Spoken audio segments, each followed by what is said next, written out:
So mechanical properties of fluid म्हणजे fluid mechanics. याच्यामध्ये overall 4 सब sections आहेत.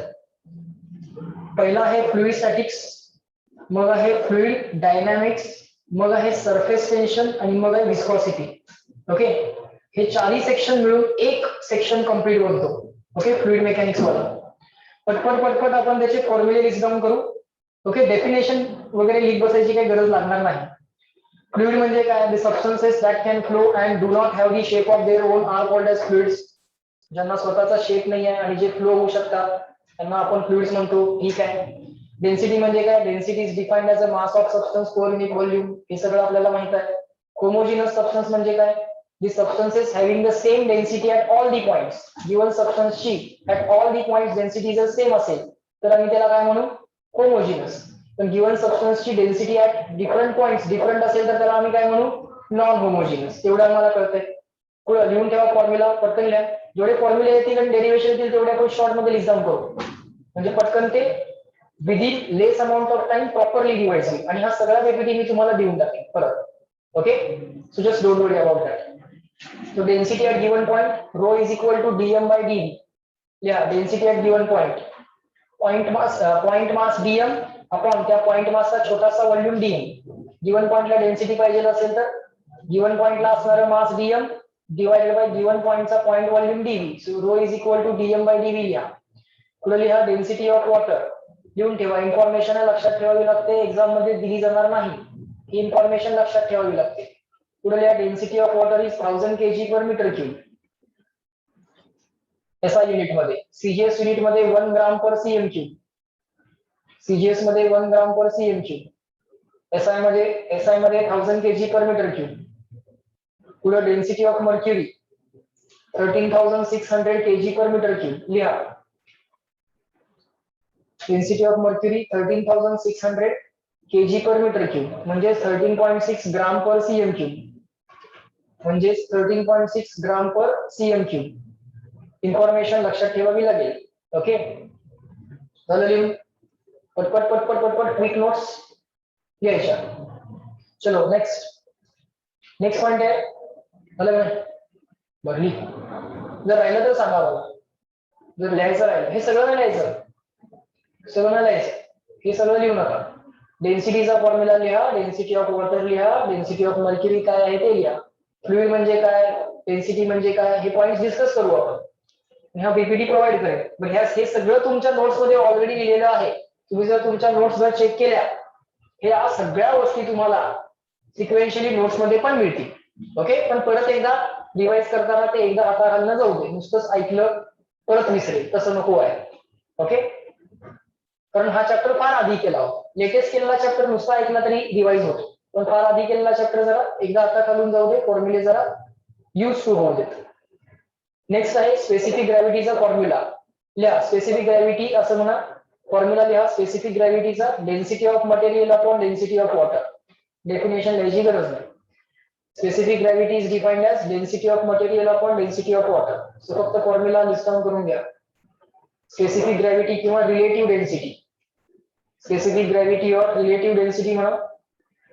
फॉर्म्युला आहे स्पेसिफिक ग्रॅव्हिटीचा density of material upon density of water. कुठल्याही सबस्टन्सची रिलेटिव्ह डेन्सिटी किंवा स्पेसिफिक ग्रॅव्हिटी कॅल्क्युलेट करण्यासाठी density of material upon density of water करायची. पण ती डेन्सिटी ऑफ वॉटर कुठल्या टेम्परेचरला असली पाहिजे? ऍट 4 डिग्री सेल्सिअसला असली पाहिजे. Specific gravity or relative density is defined as density of material divided by density of water at 4 degree Celsius. Okay, तुम्ही फक्त हा फॉर्म्युला नोट डाऊन करून घ्या. घेतला. नेक्स्ट आहे फ्लुइड स्टॅटिक्स म्हणजे काय. आता ऑब्झर्व करा. Fluid statics study of forces acting on the fluid but the fluid should be at rest. रेस्टला असणारं जे फ्लुइड आहे त्याच्यावरती ऍक्ट होणारे फोर्सेस त्याचा स्टडी करणारं मेकॅनिक्स म्हणजे फ्लुइड मेकॅनिक्स किंवा फ्लुइड स्टॅटिक्स रॅदर. थ्रस्ट म्हणजे काय? The force acting perpendicular to the given surface is called as thrust. Given surface वरती परपेंडिक्युलर ऍक्ट होणारा फोर्स त्याला काय म्हणायचं?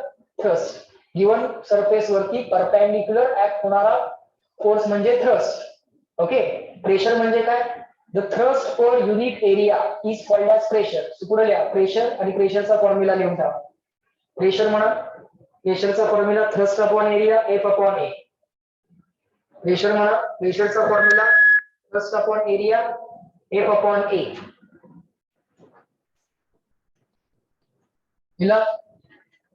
Next, pressure is equal to thrust upon area is equal to F upon A, perpendicular force upon area.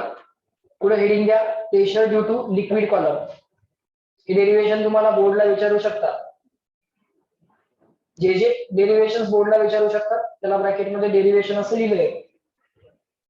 या pressure due to liquid column, एखाद्या liquid column मुळे किती pressure येतं ऍट डेप्थ H.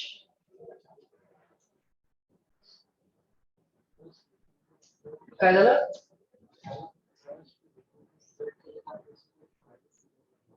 थ्रस्ट म्हणजे force आहे, कुठल्याही surface वरती act होणारा परपेंडिक्युलर फोर्स त्याला थ्रस्ट म्हणतात. By anything, even if you apply a force by your hand, हाताने जरी आपण याच्यावरती फोर्स लावला, या सरफेस वरती आपण हाताने जरी फोर्स लावला, तरी या परपेंडिक्युलर सरफेसला परपेंडिक्युलर ऍक्ट होणाऱ्या फोर्सला काय म्हणतात? Thrust force. सरफेस वरती परपेंडिक्युलर जो फोर्स ऍक्ट होतो त्याला काय म्हणतात? थ्रस्ट. मग या सरफेस वरती प्रेशर किती आलं? काय नाही, थ्रस्ट अपॉन एरिया करायचं. या सरफेसचा सरफेस एरिया बघा, या सरफेस वरती प्रेशर किती आलं? सरफेस वरती ऍक्ट होणारा परपेंडिक्युलर फोर्स अपॉन एरिया. मग हा परपेंडिक्युलर फोर्स फ्लुइड पण अप्लाय करू शकतं, लिक्विड अप्लाय करू शकतात, सॉलिड अप्लाय करू शकतात, गॅसेस पण अप्लाय करू शकतात. ओके, नेक्स्ट हेडिंग घ्या, pressure due to liquid column. हे डेरिव्हेशन लिहून घ्यायचं, pressure due to liquid column. Pressure due to liquid column कसं काढणार? Pressure due to liquid column, समजा at depth equal to H, लिक्विडच्या सरफेसच्या below at depth equal to H आम्हाला pressure calculate करायचं आहे. ज्या पॉइंटला प्रेशर कॅल्क्युलेट करायचं आहे, एक मिनिट जरा समोर लक्ष द्या, परत मी तुम्हाला लिहायला एक मिनिट देतो, पटकन आपण डिस्कस करू. समजतंय का चेक करा. समजा एक लिक्विडचा टँक आहे, हे सगळं लिक्विड दिलेलं आहे, त्याच्यामध्ये at depth equal to H एक पॉइंट आहे, त्या पॉइंटला किती प्रेशर असेल काढायचं आहे. तर त्या पॉइंटला लिक्विड कॉलम मुळे किती प्रेशर आलंय तेवढंच काढायचं आहे. एअर प्रेशर वगैरे काही विचार करायचा नाही. लिक्विडच्या कॉलम मुळे जेवढं प्रेशर आलंय तेवढंच कॅल्क्युलेट करायचं आहे. प्रेशरचा फॉर्म्युला काय आहे? Force upon area. याच्या वरती असणाऱ्या लिक्विड कॉलम मुळे किती फोर्स येणार? त्याच्या वरती असणाऱ्या लिक्विड कॉलमचं जे काही वेट आहे ते किती आहे? mg. मग या लिक्विड कॉलमचं weight divided by area. Okay, बरं, लिक्विड कॉलमचं वेट असणार mg, या कॉलमचं मास m, मासला रिप्लेस केलं density into volume, acceleration due to gravity as it is, मासला रिप्लेस केलं आपण density into volume g as it is, divide by area as it is. पुढं डेन्सिटी ऍज इट इज, व्हॉल्यूमला काय replace केलं? Volume of the cylinder is equal to area of base into height केलं. या व्हॉल्यूमला replace केलं a into h, बरोबर का? Divide by a as it is. A ला a काय झाला? हा चला रिप्लाय करत चला. ए ला a काय झाला? Cancel. So rho H G. पण ते म्हणायला जरा बरं वाटत नाही, त्यामुळे काय केलं आपण? सिक्वेन्स रिव्हर्स केला, जरा चाल लावली. P इज इक्वल टू काय झालं? h rho G. So pressure at depth H किती आलं? h rho G. म्हणा pressure at depth H is equal to h rho G, बरोबर. पण हे तर प्रेशर कुणामुळे आलं? लिक्विड कॉलम मुळे आलं. पण ह्याच्यावरती एअर पण आहे ना, मग इथे किती प्रेशर असेल? ऍटमॉस्फेरिक प्रेशर असेल या पॉइंटला. सो या पॉइंटला ऍटमॉस्फेरिक प्रेशर प्लस याच्या खाली असणारं लिक्विड प्रेशर ते एच रो जी, जे ऍटमॉस्फेरिक प्लस एच रो जी करून या पॉइंट ए ला असणारं टोटल प्रेशर काढता येईल. म्हणून पुढे काय लिहिलंय? Total pressure at depth H below the liquid surface, that is total pressure P is equal to atmospheric pressure, कारण याच्यावरती ऍटमॉस्फिअर पण आहे. So atmospheric pressure plus liquid column मुळे येणारं pressure, so PATM plus H rho G. आणि पुढे सगळी information लिहिली आहे. PATM म्हणजे ऍटमॉस्फेरिक, H म्हणजे डेप्थ बिलो लिक्विड, रो म्हणजे density of liquid, G is acceleration due to gravity. लिहून घ्या डेरिव्हेशन. मी फॉर्म्युला पाठ पाहिजे.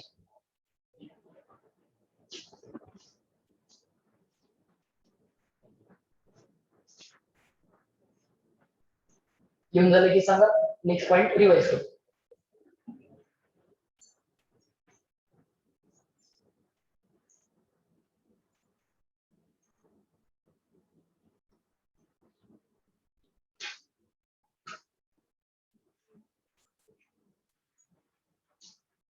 So total pressure at depth H, H rho G plus atmospheric. Liquid मुळे H2O येतं. Total कोणाकोणामुळे air मुळे plus liquid मुळे. Air मुळे ऍटमॉस्फेरिक, लिक्विड मुळे H2O. सो टोटल जे असेल ते PATM प्लस H2O लिहून ठेवा शॉर्ट मध्ये. ही इन्फॉर्मेशन जर लक्षात येत असेल, ऑब्विस वाटत असेल तर लिहायची गरज नाही.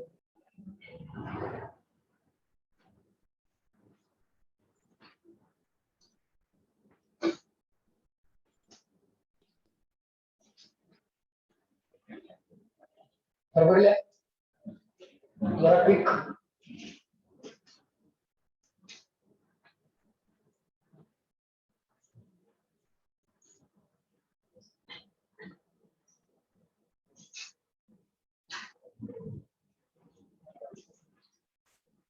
झालं जायचं पुढं.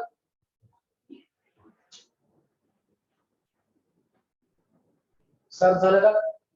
लिहून झालं की सांग.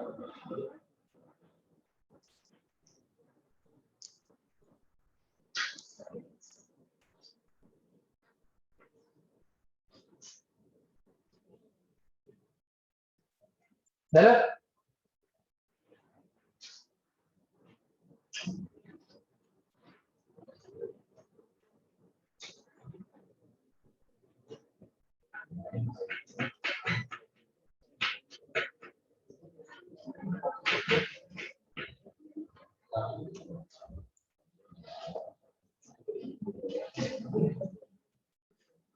झालं का?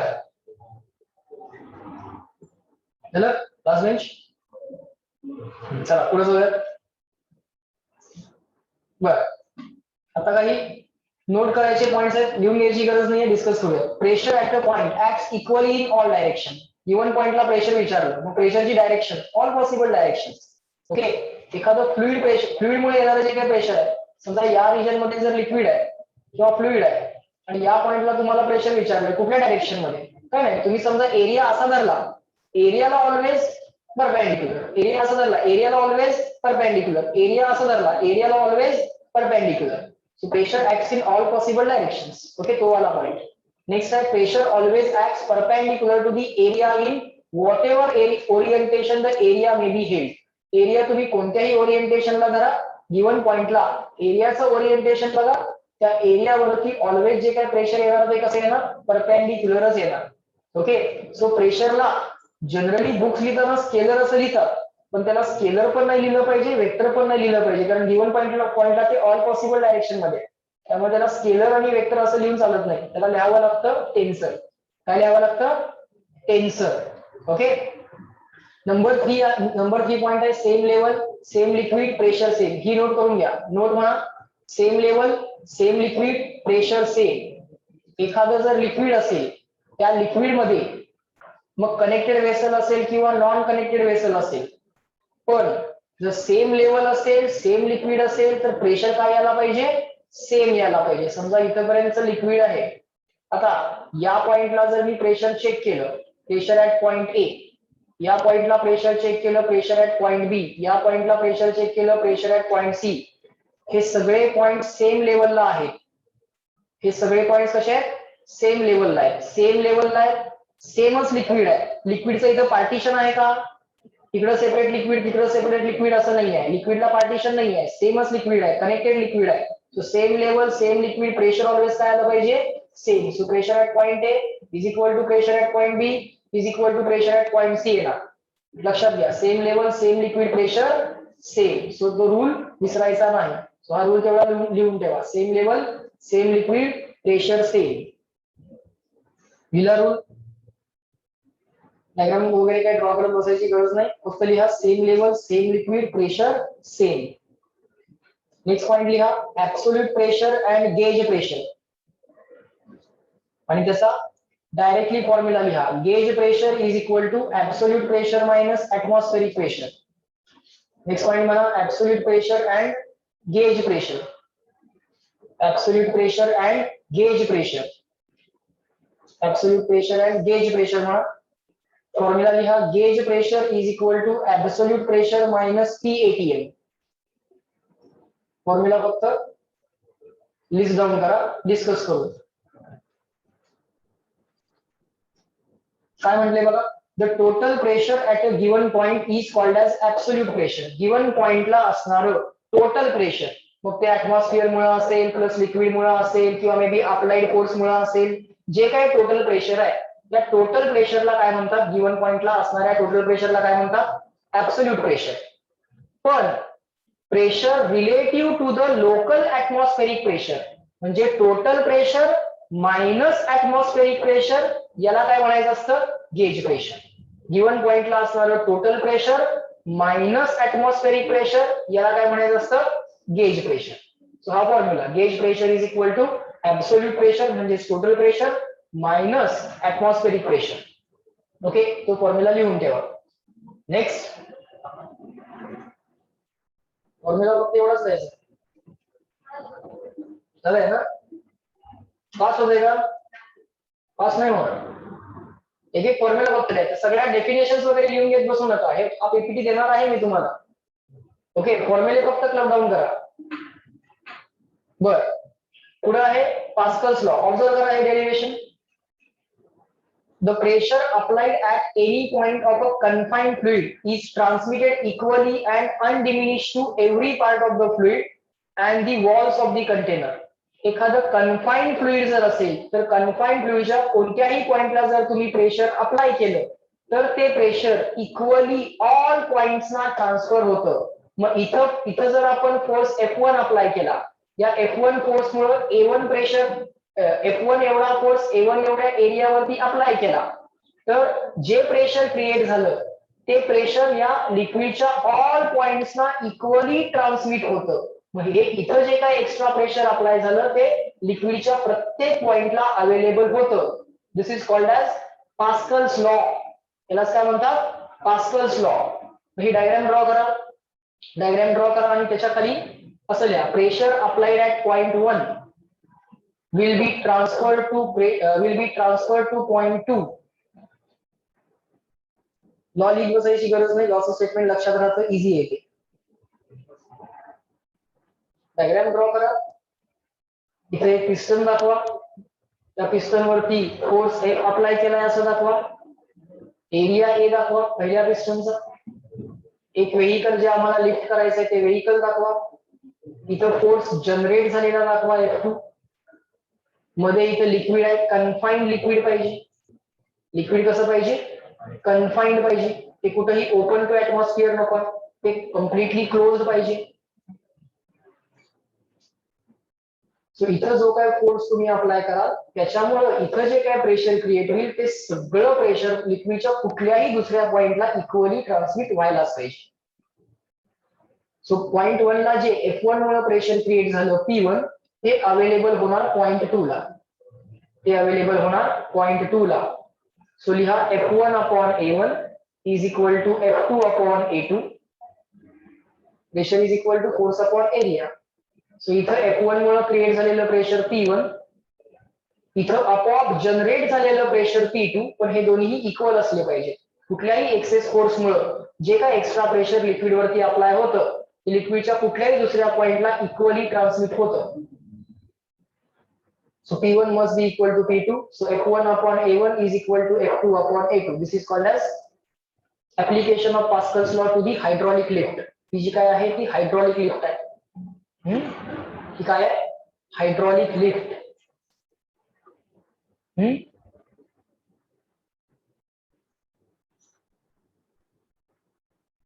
कधी कधी आम्हाला इथं अप्लाय केलेला फोर्स F1 दिलेला असतो, इथं जनरेट झालेला फोर्स F2 विचारलेला असतो. F1 देतात, A1 देतात, F2 विचारतात, A2 देतात. So F1 upon A1 is equal to F2 upon A2 म्हणा. F2 साठी इक्वेशन रिअरेंज करा. F2 इज इक्वल टू काय होईल, हा A2 लेफ्टला जाईल, A2 upon A1 into F1, A2 upon A1 into F1. आता A2 मोर दॅन A1 आहे, हा A2 काय आहे, मोर दॅन A1 आहे. दिसतोय सरळ सरळ की A2 is more than A1. मग A2 मोर दॅन A1 म्हणजे हा रेशो काय आला, more than 1. More than 1 into F1, more than 1 into F1 म्हणजे मोर दॅन F1 व्हॅल्यू आली. मोर दॅन F1 व्हॅल्यू आली म्हणजे F2 is more than F1. So small force F1 apply करायचा, large force F2 create होतो. Small force F1 apply करायचा, large force F2 create होतो. बरोबर. So by applying the small force F1 you can create large force F2. झालं लिहून सगळ्यांचं? Diagram draw करून झाली, फॉर्म्युला लिहून झाला. सगळ्यात पुढं डी पटपट.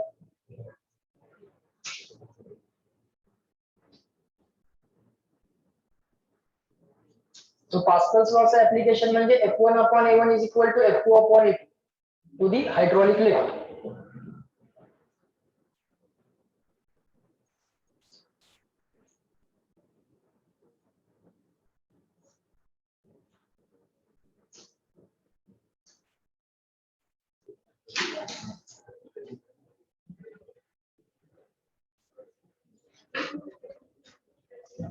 झालं? चला पुढं. नेक्स्ट पुढे लिहा, variation of atmospheric pressure with height. लिहा हेडिंग द्या, variation of atmospheric pressure with height.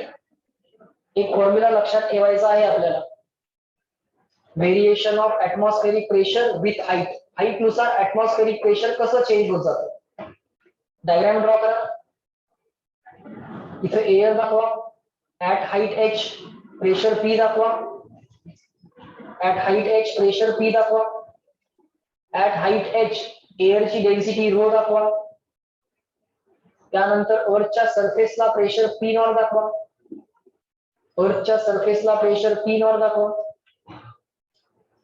अर्थच्या सरफेसला एअरची density row 0 म्हणा. रो म्हणजे डेन्सिटी, P म्हणजे pressure. On the surface pressure P naught, at height h pressure P.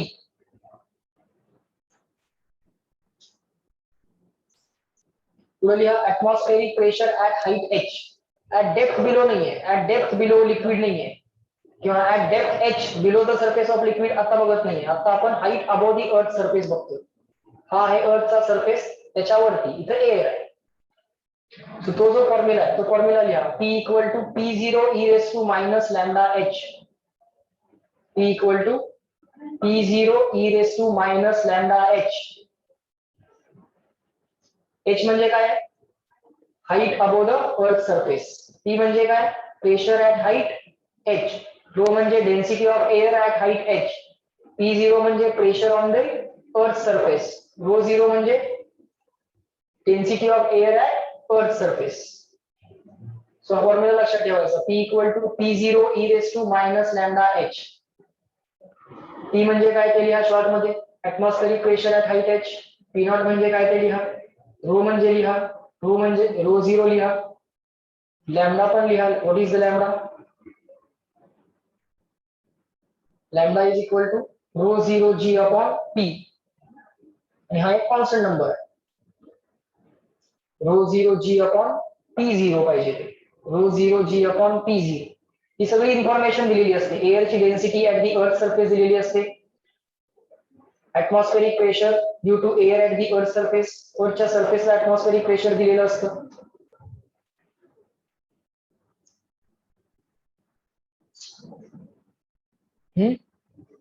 P equal to P0 e raise to minus lambda h.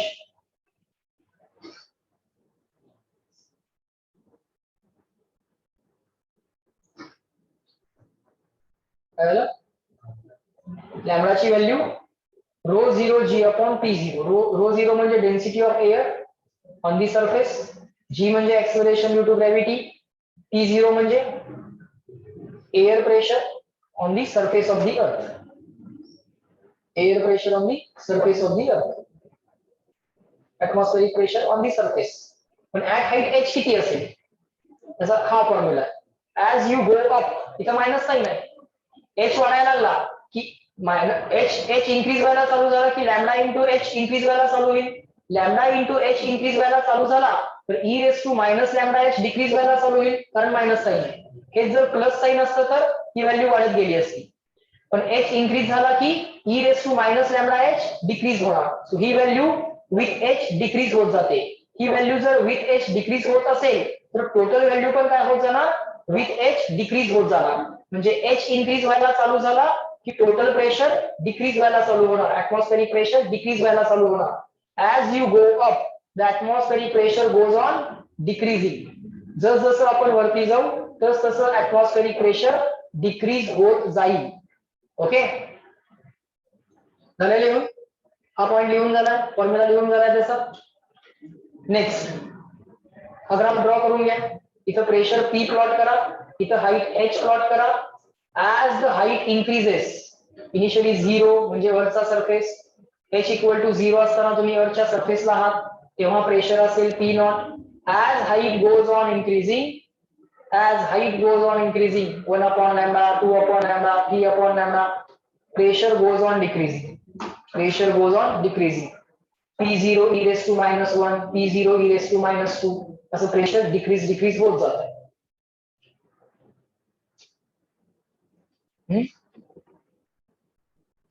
Height increase होत गेली की pressure decrease होत जाते, exponential decay.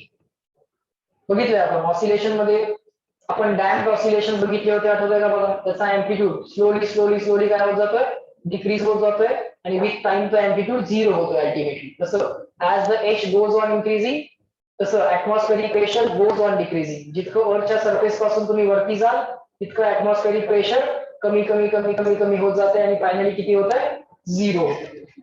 Finally it becomes 0. Okay, graph draw करून घ्या. So variation of atmospheric pressure with height विचारलं तर हा ग्राफ तुम्हाला ऑप्शन मधून सिलेक्ट करावा लागेल. Variation of atmospheric pressure with height H, it is exponential decay, e raised to minus lambda H आहे. व्हॅल्यू डिक्रीज होत जाणार आहे टोटल प्रेशर P ची. H जर 0 असेल, H 0 असेल तर आन्सर काय येईल इथं, H इक्वल टू 0 टाका, e raised to 0 येईल. Anything raised to 0 is equal to 1. 1 into P0 म्हणजे आन्सर आलं P0. सो H 0 असताना आन्सर किती येणार, P0. बरोबर आहे. H 0 असेल तर वरच्या सरफेस वरचा ऍटमॉस्फेरिक प्रेशर येणार P नॉट. ओके, आणि हाईट इन्क्रीज होत गेली की इथं e raised to मायनस जी व्हॅल्यू आहे ती इन्क्रीज होत जाईल आणि overall e raised to minus lambda H ची व्हॅल्यू डिक्रीज होत जाईल. लॅम्बडा पहिल्यांदा तुम्हाला सेपरेटली कॅल्क्युलेट करून घ्यावा लागेल. रो 0, G आणि P0 ही इन्फॉर्मेशन तुम्हाला ऑलरेडी दिलेली असते. ओके, नेक्स्ट पॉइंट बघा. आता लिहून घ्यायची गरज नाहीये, मी सांगतोय. प्रेशर मेजरिंग डिव्हाइसेस त्याच्यामध्ये पहिला आहे manometer. Okay, manometer is a U tube open at both ends and partially filled with the liquid. Manometer काय आहे, एक U ट्यूब आहे which is filled with the liquid and which is open at both ends. आता ज्या सिस्टीमचं pressure measure करायचं आहे ती system कुठल्या तरी एका युट्यूबला तुम्ही कनेक्ट करायची असते, एका आर्मला तुम्ही कनेक्ट करायची असते. The system whose pressure is to be measured is connected to the one arm of the U tube. So कुठल्या तरी एका आर्मला आपण ही सिस्टीम कनेक्ट केली ज्या सिस्टीमचं प्रेशर आपल्याला मेजर करायचं आहे. समजा या सिस्टीमचं प्रेशर आहे P आणि हे आपल्याला मेजर करायचं आहे. गॅस आहे, त्या गॅसचं प्रेशर आहे P, हे प्रेशर मला मेजर करायचं आहे. या गॅसच्या प्रेशरमुळं त्या लिक्विडची लेवल इकडनं फॉल होणार आणि इकडनं राईज होणार. मग हा लेवल डिफरन्स H आपल्याला मेजर करता येतो. मग एकदा का हा लेवल डिफरन्स H आपण मेजर केला तर आपण या लिक्विडचं प्रेशर P किती होतं ते कॅल्क्युलेट करू शकतो. आता मला सांगा, इथं प्रेशर P आहे, तर सेम लेवलला इथं पण प्रेशर किती असलं पाहिजे, Pच असलं पाहिजे. बर, जर तुम्ही लिक्विड मध्ये डाऊन द लिक्विड जात असाल किंवा फ्लुइड मध्ये डाऊन द फ्लुइड जात असाल तर प्लस HOG करायचं, अप द फ्लुइड जात असाल तर मायनस HOG करायचं. पण गॅसची डेन्सिटी निग्लिजिबल असते, त्यामुळे गॅसेस मध्ये विथ हाईट प्रेशर फारसं चेंज होत नाही.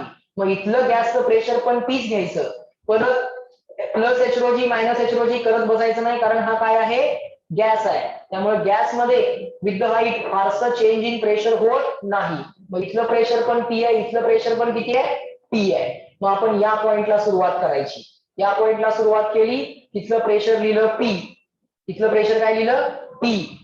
आता जर आपण या पॉइंट पासून डायरेक्टली या पॉइंटला शिफ्ट झालो तर चालेल का, चेक करा. सेम लिक्विड आहे, सेम लेवल, प्रेशर काय असतं same level same liquid pressure same. या पॉईंटचं प्रेशर पी आहे, तर या पॉईंटचं पण प्रेशर काय असलं पाहिजे, पीच असलं पाहिजे. म्हणजे सुरुवात इथं केली, इथं प्रेशर पी आहे, इथं पी आहे, इथं पी आहे, इथं पण किती आहे ते पी आहे. ज्या पॉईंटला पोहोचलो इज इक्वल टू त्या पॉईंटचं प्रेशर घ्यायचं. वरती चाललात तर मायनस एच रोजी, खाली चाललात तर प्लस एच रोजी. ऑलवेज लक्षात ठेवा, इथं प्रेशर पी, इथं प्रेशर पी, इथं प्रेशर पी. डायरेक्टली जम्प करा, हॉरिझॉन्टल जम्प आपण करू शकतो कारण की लिक्विड काय आहे, सेम आहे. Same level same liquid pressure same. इथलं प्रेशर आलं पी, वरती चाललो तर प्लस एच रोजी की मायनस एच रोजी, मायनस एच रोजी. खाली चाललो तर प्लस एच रोजी, वरती गेलो तर मायनस एच रोजी. सो इथलं प्रेशर होतं पी, इथं लिहून घेतलं. वरती गेलो मायनस एच रोजी, इथं पोहोचलो. ज्या पॉईंटला पोहोचलो इज इक्वल टू त्या पॉईंटचं पोटेन्शियल. या पॉईंटला सॉरी, ज्या पॉईंटला पोहोचलो इज इक्वल टू त्या पॉईंटचं प्रेशर. या पॉईंटला पोहोचलो इज इक्वल टू त्या पॉईंटचं प्रेशर किती, पी एटीएम. मग आता आपल्याला या गॅसचं प्रेशर पी कॅल्क्युलेट करायचं होतं. पीचा फॉर्म्युला काय येईल मग, हा P ATM plus H rho g. H rho g गेला राईटला. सो आपल्याला P is equal to P ATM plus H rho g करून या सिस्टीमचं प्रेशर कॅल्क्युलेट करता येईल. ऍटमॉस्फेरिक प्रेशर आम्हाला माहित आहे, लेवल डिफरन्स आम्हाला डोळ्यांनी दिसतोय. You can measure that level difference with the help of scale. Scale घ्या तुम्ही, हा लेवल डिफरन्स मेजर करा, एच रोजी कॅल्क्युलेट होईल. समजलंय, आले लक्षात. सो मॅनोमीटरचा क्वेश्चन आम्हाला सुटेल. Manometer is a U tube which is open at both ends. पण इथं जनरली काहीतरी कनेक्ट केलं जातं, कधी कधी ही ट्यूब क्लोज पण केली जाते. ओके, इथं ही ट्यूब क्लोज केली की इथं एअर असेल, त्या एअरचं प्रेशर तुम्ही पी वगैरे अज्युम करू शकाल. Okay, so as per the requirement तुम्ही फक्त बघा, मॅनोमीटर किंवा युट्यूबचे जेवढे काही क्वेश्चन्स असतील त्याच्यामध्ये रूल एवढाच लक्षात ठेवायचा आहे, कुठल्या तरी एका पॉइंटला स्टार्ट करा. जर वरती जात असाल तर मायनस एच रोजी, खाली जात असाल तर प्लस एच रोजी, आणि हॉरिझॉन्टल लेवलला जर जायचं असेल, जर तुम्हाला हॉरिझॉन्टल जम्प करायचं असेल तर कंपल्सरी लिक्विड मात्र काय पाहिजे, सेम पाहिजे. कंपल्सरी लिक्विड मात्र काय पाहिजे, सेम पाहिजे. म्हणजे same level same liquid pressure same, हा रूल तुम्हाला वापरता येतो. ओके, आणि अल्टिमेटली तुम्ही ज्या पॉइंटला पोहोचता इज इक्वल टू तुम्हाला त्या पॉइंटचं प्रेशर असं लिहायचं आहे. सो आपण सुरुवात या पॉइंटला केली, इथलं प्रेशर पीच होतं, इथलं पण पीच आहे, इथलं पण पीच आहे. अजून हॉरिझॉन्टली पण जम्प आपण करू शकतोय कारण की सेम लेवल आहे, सेम लिक्विड आहे. त्यामुळे हॉरिझॉन्टल पण जम्प आपण केली, इथलं पण प्रेशर पी आहे, इथलं पण पी आहे. आता आपण वरती जाणार, वरती गेलो की मायनस एच रोजी, सो पी मायनस एच रोजी, आणि ज्या पॉइंटला पोहोचलो इज इक्वल टू त्या पॉइंटचं प्रेशर. ओके, असं लक्षात ठेवता येतं. त्यानंतर मर्क्युरी बॅरोमीटर. मर्क्युरी बॅरोमीटर म्हणजे काय बघा, it is a straight glass tube closed at one end and completely filled with the mercury and inverted in a dish again filled with the mercury. So initially ही जी काही tube आहे ही fully filled with mercury असते, पण ही invert केली जाते mercury मध्येच. त्यामुळे काय होतं, थोडी इथली जी काही मर्क्युरीची लेवल आहे ती फॉल होते. पण आता या रिजन मध्ये आहे व्हॅक्युम, या रिजन मध्ये काय आहे, व्हॅक्युम. आणि मर्क्युरी बॅरोमीटर जो आहे त्याच्यामधल्या मर्क्युरीची लेवल जी आहे ती आपण नोटीस करायची, ती लेवल आपण एच मेजर करायची. मर्क्युरीची density rho, density of mercury आम्हाला पाठ आहे, ठीक आहे, 13,600 kg per metre cube. So density of mercury तुम्हाला माहित असते, ही व्हर्टिकल हाईट तुम्हाला इझिली डोळ्यांनी दिसते, तो एच तुम्ही मेजर करायचा. आणि त्यानंतर तुम्ही सिंपल रूल वापरायचा. मला सांगा, आपण या पॉइंटला सुरुवात करूया, इथं व्हॅक्युम आहे, तर व्हॅक्युमचं प्रेशर किती, झिरो. व्हॅक्युम मुळे प्रेशर किती, झिरो. सो प्रेशर इथं किती आहे, झिरो. जर खाली आलो तर प्लस एच रोजी, वरती गेलो तर मायनस एच रोजी. सो इथं सुरुवात केली, इथं प्रेशर किती आहे, झिरो.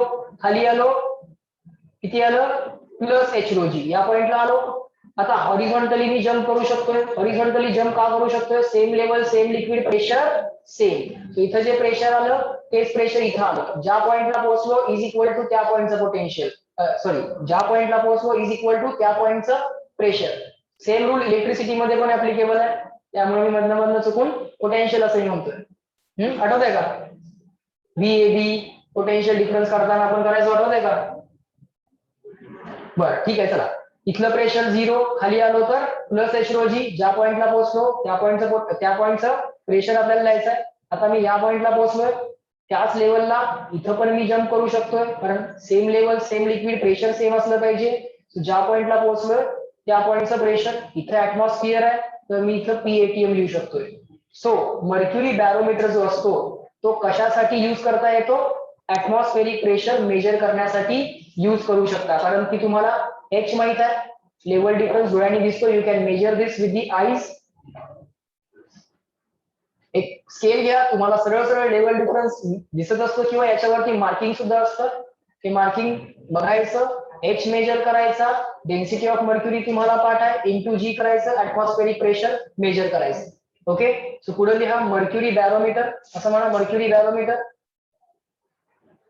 मर्क्युरी बॅरोमीटर म्हणा, ही डायग्राम ड्रॉ करा आणि हा फॉर्म्युला लिहा. Atmospheric pressure is equal to H into rho mercury into G. Height of mercury column into rho mercury, that is density of mercury into G. Mercury barometer लिहून ठेवा. Exam मध्ये आम्हाला the liquid level in the mercury barometer दिली जाते. What is the local atmospheric pressure? असा question असतो. So local atmospheric pressure is equal to H rho G, where H is the height of the mercury column, rho is the density of the mercury, G is the acceleration due to gravity. He diagram draw करा आणि हा formula लिहा. बाकी सगळं आम्हाला माहिती आहे.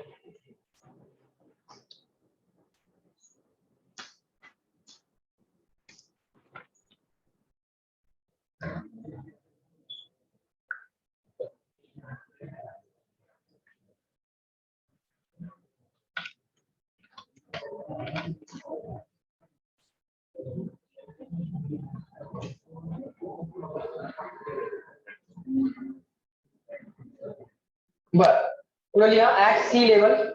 हे सुद्धा लिहून घ्या, हे सुद्धा सगळं लिहून घ्या. At sea level atmospheric pressure असतं 1 atm, आणि 1 atm म्हणजे how many pascal? 101,325 pascal or newton per metre square. Pascal म्हणजे न्यूटन पर मीटर स्क्वेअर. ही इन्फॉर्मेशन लिहून ठेवा. T ATM at sea level. Sea लेवलला ऍटमॉस्फेरिक प्रेशर किती आहे? 1 atm.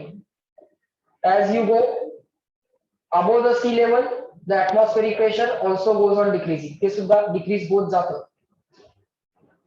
ते सुद्धा डिक्रीज होत जातं.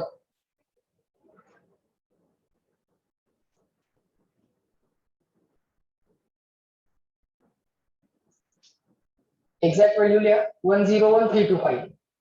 आणि ऍट सी लेवल मर्क्युरीची जी काय कॉलमची हाईट आहे, height of mercury column, if this dish is placed at the sea level.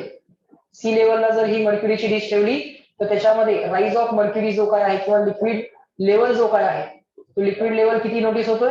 760 millimetre of Hg किंवा 76 centimetre of Hg. 760 millimetre of Hg एवढी कॉलमची हाईट, म्हणजेच 1 atm करस्पॉन्डिंग ऍटमॉस्फेरिक प्रेशर. लक्षात ठेवा.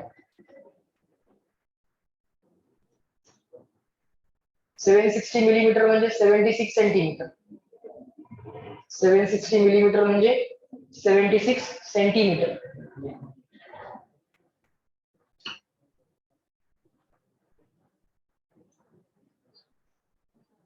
सो मर्क्युरी कॉलमची हाईट किती होते? 76 centimetre होते. चला next पुढे लिहा 1 atm इज इक्वल टू, लिहून घ्या 1 atm is equal to 101,325 pascal. 1 atm is equal to 101,325 pascal. थोडं अप्रॉक्सिमेट केलं तर 101,300, 101,300, 101,300. अजून अप्रॉक्सिमेट केलं तर 10⁵ पास्कल. सो कॅल्क्युलेशनच्या डिमांड नुसार तुम्ही अप्रॉक्सिमेशन करायचं. As per the demand of the calculation. समजा ऑप्शन जर जवळ नाही आहे, लांब ऑप्शन आहे, in that case 1 atm is equal to 10⁵ pascal directly घ्या. 1 atm is equal to 101,325 pascal or 101,300 pascal or 10⁵ pascal. 1 atm ला करस्पॉन्डिंग मर्क्युरीच्या हाईट्स या 1 atm is equal to 760 millimetre of Hg, म्हणजे 76 centimetre of Hg. 1 atm pressure म्हटलं तर 1 bar is 750 millimetre of Hg. 1 bar is equal to 750 millimetre of Hg. म्हणजे 75 centimetre of mercury column. 1 torr is equal to 1 millimetre of H G आणि 1 millimetre म्हणजे 0.1 centimetre of H G. 1 millimetre means 0.1 centimetre of H. बरोबर, समजतात गोष्टी, आठवत आहेत. Next लिहून झालं की सांगा, झालं का सगळ्यांचं लिहून?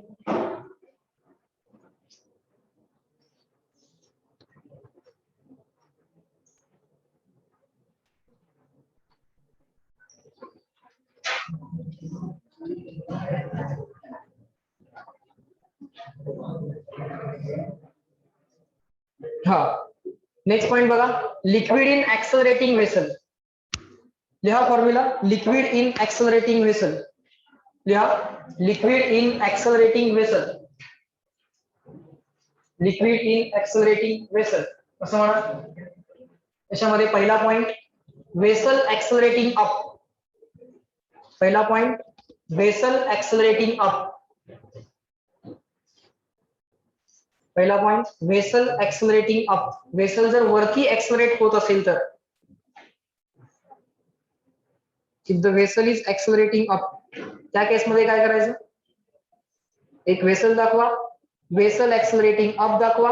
If the vessel is accelerating up तर स्यूडो ऍक्सलरेशन डाऊन दाखवा. वेसल ऍक्सलरेटिंग अप आहे, स्यूडो ऍक्सलरेशन डाऊन दाखवा. ऍक्सलरेशन ड्यू टू ग्रॅव्हिटी ते तर ऑलवेज डाऊनवर्ड असतंच. सो नेट डाऊनवर्ड ऍक्सलरेशन जे येणार ते येणार जी इफेक्टिव्ह. जी इफेक्टिव्ह म्हणजे नेट डाऊनवर्ड ऍक्सलरेशन, ते येणार जी प्लस ए.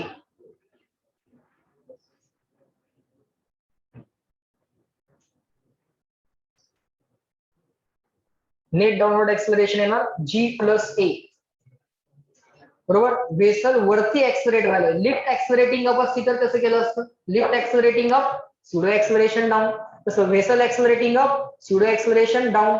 स्यूडो ऍक्सलरेशन डाऊन आलं, टोटल ऍक्सलरेशन किती येणार? जी इफेक्टिव्ह किती येणार? All downward minus all upward, सगळेच डाऊनवर्ड आहेत. सो जी इफेक्टिव्ह आला G plus A. So total pressure at depth H किती येणार? डेप्थ एच ला असणारं total pressure, atmospheric pressure plus H rho G. So atmospheric प्रेशरला आपण पी नॉट म्हणतोय प्लस एच रो जी, पण जी च्या ऐवजी काय लिहावं लागेल? G effective. Instead of G now you have to write G effective. G लिहून चालणार नाही, तिथं काय लिहावं लागेल तुम्हाला? G effective. बरोबर. सिमिलरली वेसल ऍक्सलरेटिंग डाऊन ची केस लिहा. सेकंड केस ड्रॉ करा. लिहा वेसल ऍक्सलरेटिंग डाऊन की डायग्राम ड्रॉ करा. वेसल ऍक्सलरेटिंग डाऊन दाखवा. वेसल जर ऍक्सलरेटिंग डाऊन असेल तर स्यूडो ऍक्सलरेशन अप. वेसल जर ऍक्सलरेटिंग डाऊन असेल तर pseudo acceleration up. So net downward acceleration काय होणार? All downward minus all upward. Net downward acceleration म्हणजे G effective. All downward minus all upward म्हणजे G minus A. Total pressure at given point किती असणार? Total pressure at given depth म्हणजे atmospheric pressure plus H rho G. ऍटमॉस्फेरिकला P naught म्हणणार plus H rho G, but instead of G now you have to write G effective. Instead of G, now you have to write G effective.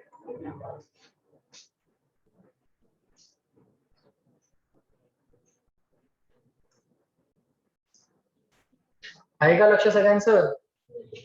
कसं प्यायला लागली?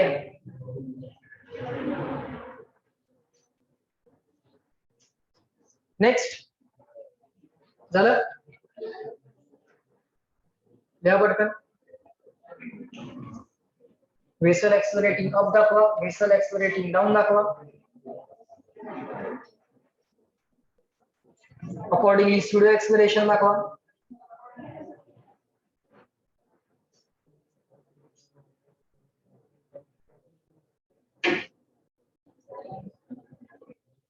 दाखवलं. Next पुढे लिहा number 3. shape of liquid column, sorry, shape of liquid surface in horizontally accelerating vessel. He diagram draw करून घ्या. Shape of liquid surface in horizontally accelerating vessel.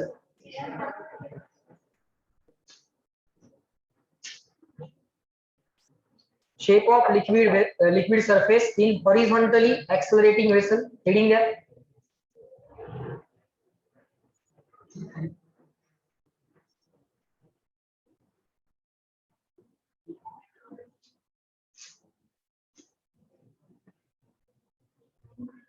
Shape of liquid surface in horizontally accelerating vessel. Vessel accelerating right दाखवले बघा. Vessel accelerating right आहे. पण लिक्विडच्या कुठल्याही एका पॉइंटचा विचार करा सरफेस वरच्या. Pseudo acceleration left. Vessel accelerating right आहे. Pseudo acceleration left. Acceleration due to gravity तर आहेच. स्यूडो एक्सेलरेशन पण आलं. सो नेट एक्सेलरेशन म्हणजे जी इफेक्टिव्ह. नेट एक्सेलरेशन म्हणजे जी इफेक्टिव्ह. काय येतोय G effective? Under root of A square plus G square. G effective येतोय under root of A square plus G square. G effective वाला आपला under root of A square plus G square. बरोबर. आता shape of liquid surface काढायचा आहे म्हणजे तुम्हाला हा अँगल थीटा काढायचा असतो. हा अँगल थीटा काढायचा आहे म्हणजे तुम्ही एकतर त्याचा साइन कॉस किंवा टॅन रेशो काढणार.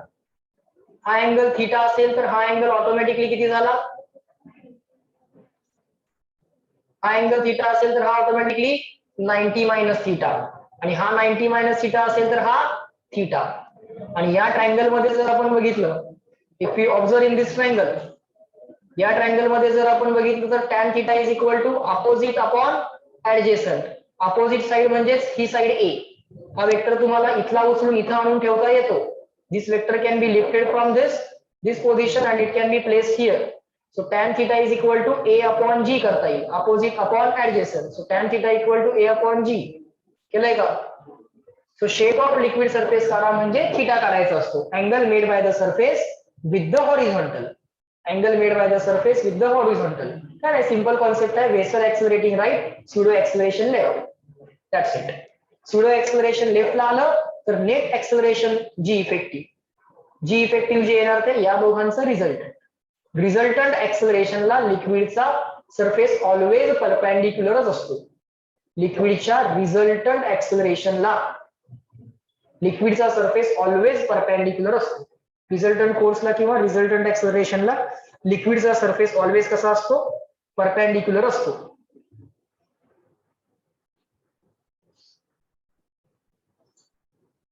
So theta is equal to a upon g and sorry tan theta is equal to a upon g and theta is equal to tan inverse of a upon g. Theta is equal to tan inverse of a upon g. थोडेसे points लिहून घ्या म्हणजे ते आठवायला चालू होईल. उद्यापासून वाटलं तर मी फळ्यावरती लेक्चर घेईन. रिव्हिजन वाले जे लेक्चर्स आहेत ते मी फळ्यावरती घेईन. म्हणजे अजून काही एक्सप्लेन जर पॉइंट करायचा असेल तर अजून एक्सप्लेन करेन. पण थोडस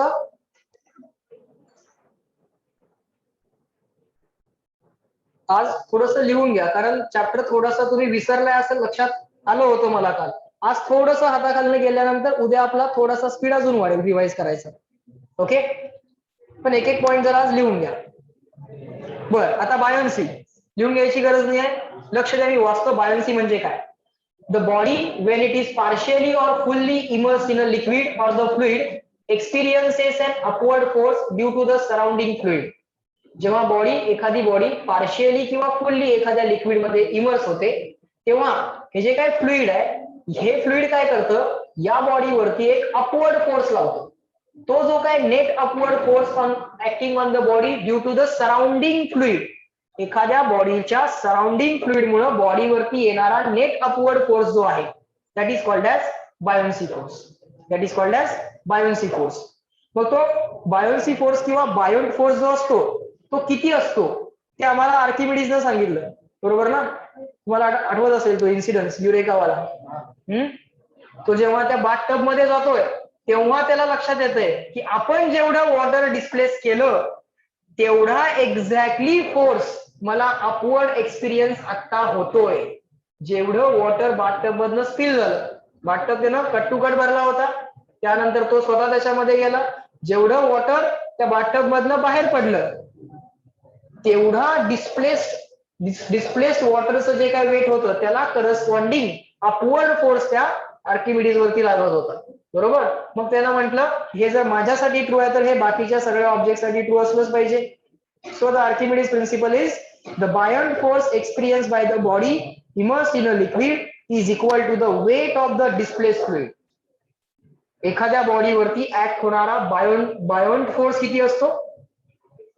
weight of displaced fluid by the body. जेवढं फ्लुइड डिस्प्लेस झालंय त्याचं weight is equal to mg, displaced mass into g.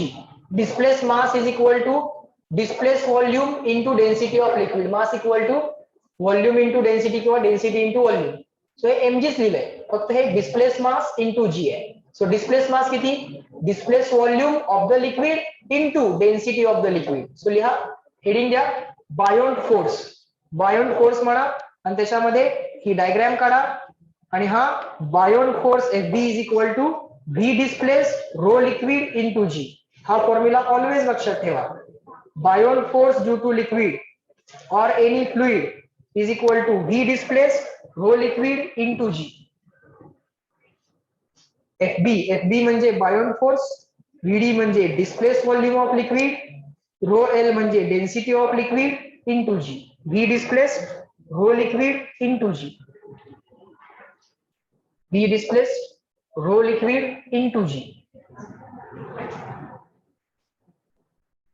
V displaced rho liquid into G.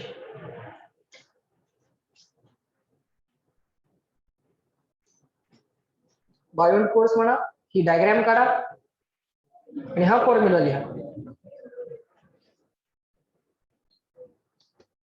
Buoyant force is equal to V displaced rho liquid into G.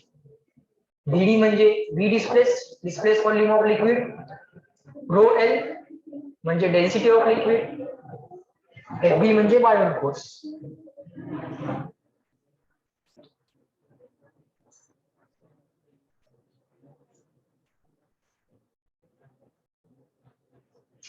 केलं? बर,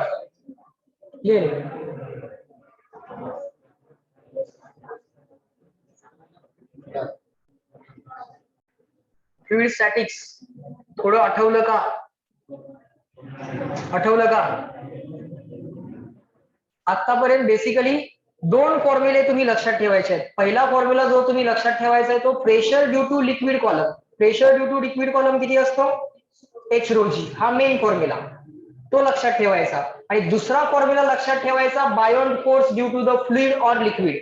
कुठल्याही liquid मुळे किंवा fluid मुळे येणारा बायॉन्ट फोर्स किती? V displaced rho liquid into G. V displaced rho liquid into G. हा buoyant force मुळे येणारा, हा लिक्विड मुळे येणारा बायॉन्ट फोर्स. हे दोन फॉर्म्युले लक्षात ठेवा. ओके. सो याच्या पुढे जे काय आता पॉइंट्स आहेत, स्टॅबिलिटी ऑफ फ्लोटिंग बॉडी, हे मेटा सेंटर वगैरे, हे जे काय पॉइंट्स आहेत हे आता आपण शॉर्ट मध्ये डिस्कस करू शकतोय. हे लिहून घ्यायची गरज नाहीये. बघा मी तुम्हाला इथं एक्सप्लेन करून दाखवतो की एखादी बॉडी लिक्विड मध्ये जेव्हा फ्लोट होत असते, एखादं शिप जेव्हा लिक्विड मध्ये फ्लोट होतं तेव्हा केव्हा ते स्टेबल इक्विलिब्रियम मध्ये असतं, केव्हा अनस्टेबल इक्विलिब्रियम मध्ये असते.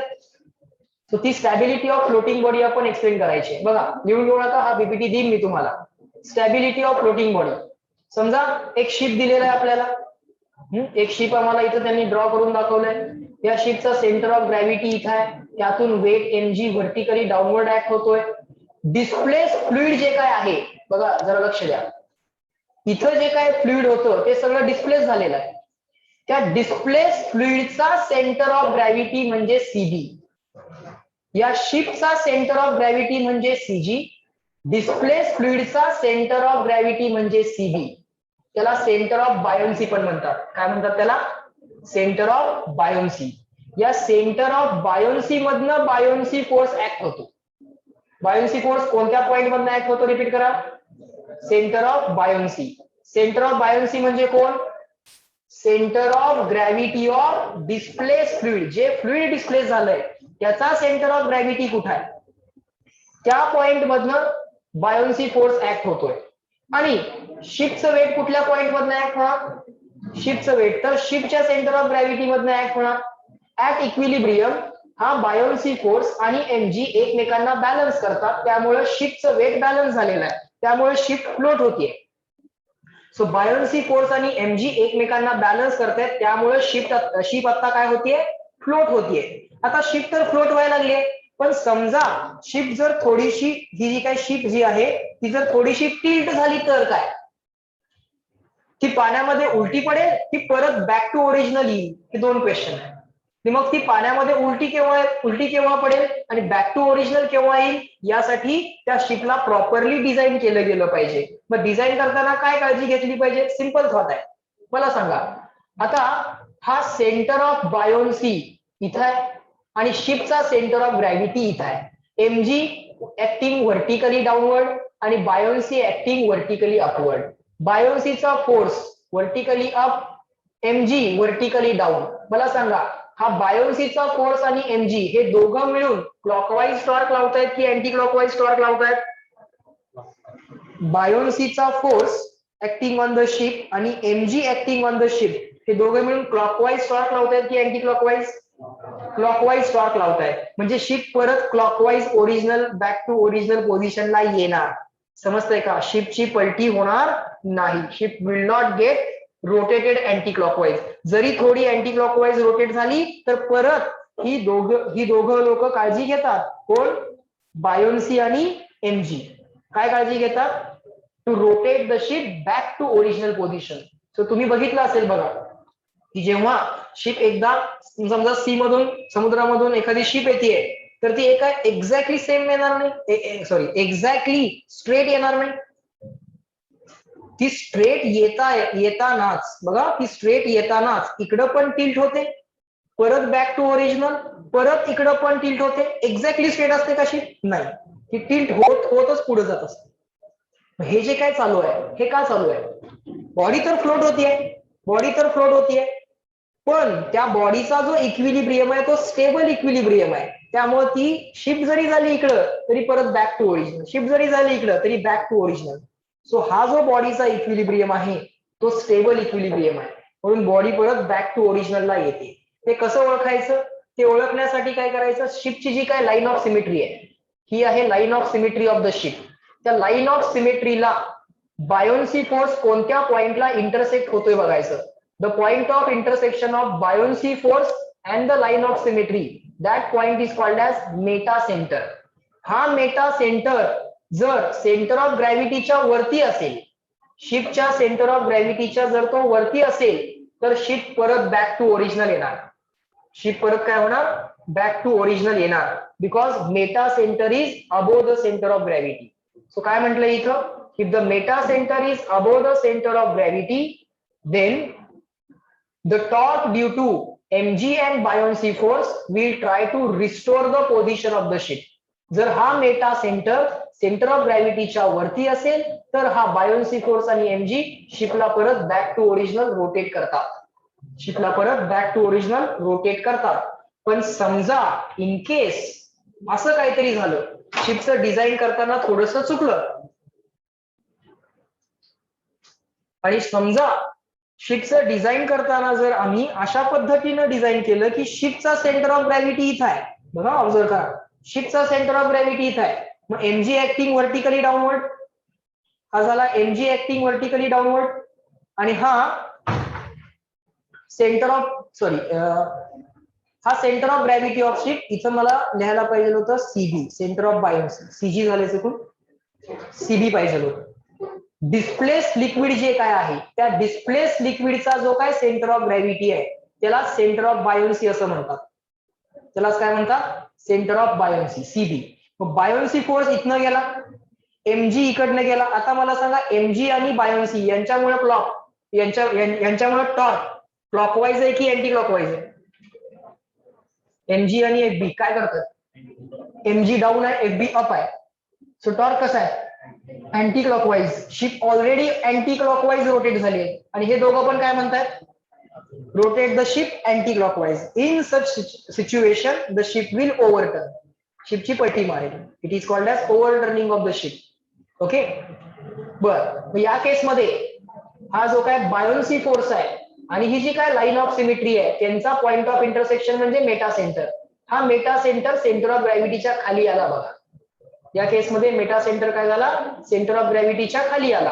पण हाच मेटा सेंटर जर समजा सेंटर ऑफ ग्रॅव्हिटीच्या वरती आला असता तर शिप परत बॅक टू ओरिजिनल आली असती. मेटा सेंटर सेंटर ऑफ ग्रॅव्हिटीच्या शिपच्या सेंटर ऑफ ग्रॅव्हिटीच्या वरती यायला पाहिजे. या लाईन वरती, या लाईन वरती बघा पहिला सेंटर ऑफ ग्रॅव्हिटी आहे मग मेटा सेंटर आहे.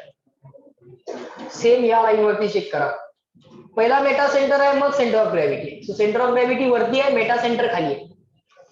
सेंटर ऑफ ग्रॅव्हिटी इथं आहे शिपचा. शिपच्या सेंटर ऑफ ग्रॅव्हिटीच्या जर मेटा सेंटर खाली गेला तर मात्र शिप परत बॅक टू ओरिजिनल येऊ शकत नाही. It will overturn or it will topple. It is also called as toppling of the ship. Toppling or overturning. बरोबर, लक्षात आलं तुम्हाला या कंडिशन्स.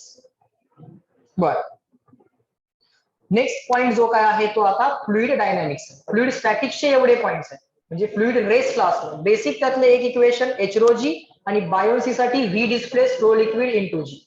ओके, फ्लुइड डायनॅमिक्स वाले जे काय पॉइंट्स आहेत ते उद्यापासून मी फळ्यावरती घेईन जेणेकरून तुम्हाला अजून चांगल्या पद्धतीने मला ते एक्सप्लेन करता येईल. रेडीमेड सगळं लिहून तुम्हाला डायरेक्टली दाखवणार नाही. तुमच्या हाताखालून थोड्याशा नोट्स जरा जाऊ देत. एकदा ते जो काय चॅप्टर फार आधी केलेला आहे तो रिवाइज होण्यासाठी परत एकदा ते लिहून घेणं गरजेचं आहे. ओके, सो इन दॅट केस मी ते लेक्चर फळ्यावरती घेईन. ठीक आहे, फ्लुइड डायनॅमिक्स पासूनचा जो काय पार्ट आहे तो उद्याच्या लेक्चरला मी घेईन. उद्या परवा अजून 2 दिवस रिव्हिजन कंटिन्यू करू, त्यानंतर परत रेग्युलर चॅप्टरला येऊ. ठीक आहे, उद्या आणि परवा अजून रिव्हिजनच कंटिन्यू करू आणि त्यानंतर परत रेग्युलर लेक्चरला रेग्युलर चॅप्टरला चालू करू. ठीक आहे, चालेल, फाईन.